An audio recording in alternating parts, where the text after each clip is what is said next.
Here are some important terms we should know. Wajib means obligatory and necessary, an act that must be performed. For example, the 5 daily prayers, the fasting of Ramadan, and etc. You will be rewarded for performing it, but it will count as a sin if it was not performed. Mustahab means a recommended act. If you do a mustahab act, you will be rewarded, and if you don't do a mustahab act, it won't be a sin. For example, saying the adhan of prayer is highly mustahab. Haram is a forbidden act. It will count as a sin if you performed it intentionally, but you will be rewarded for avoiding it.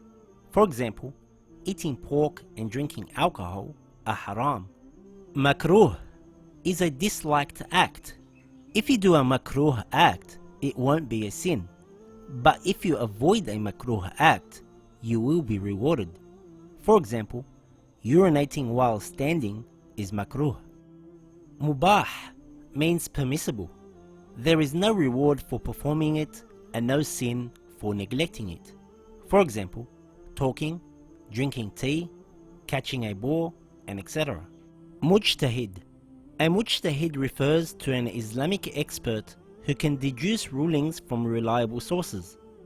The process of deducing such rulings from evidence is called ijtihad. Ijtihad requires deep knowledge in several branches of religious sciences such as logic, tafsir, jurisprudence, Arabic grammar, and more. Marja is a mujtahid who is followed by people. That is, people do their religious practices in accordance with his rulings or his jurisprudential views. Taqlid literally means to follow someone or to imitate. In Islamic legal terms, it means to follow a marja. Muqallid is a person who performs taqlid, i.e. a person who follows a marja. Ihtiyat wajib means obligatory precaution.